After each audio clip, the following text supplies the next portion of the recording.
আমার হায়াতের কসম, আমার ইমানের কসম, ওই আল্লাহর কসম করে বলছি যে আল্লাহর হাতে আমার জীবন।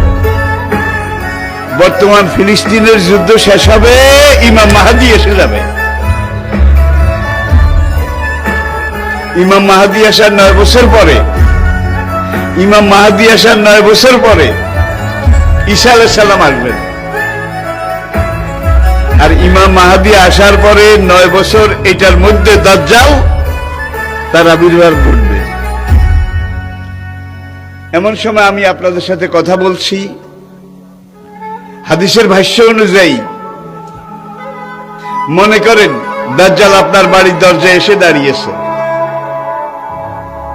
এমন সময় আমি আপনাদের সামনে কথাগুলো বলছি, যেই সময় মনে করেন ইমাম মাহদী আপনার ঘরের সামনে এসে দুয়ারের কড়া নাড়তেছে।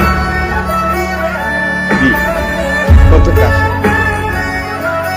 আল্লাহর নবী ইমাম মাহদী সম্পর্কে, দাজ্জাল সম্পর্কে 70টা ভবিষ্যৎবাণী করেছেন। কয়টা? তার মধ্যে 66টা হয়ে গেছে, বাকি আছে কয়টা? এই 4টার মধ্যে কিন্তু ইয়াজুজ মাজুজ বাইর হবে, সব খাইয়া ফেলাইবে। এবার দাবাতুল আরদ কোরআনে আছে, দাবাতুল আরদ মক্কা এবং তায়েফের মাঝখানে জমিন ভেদ করে একটা জন্তু উঠবে।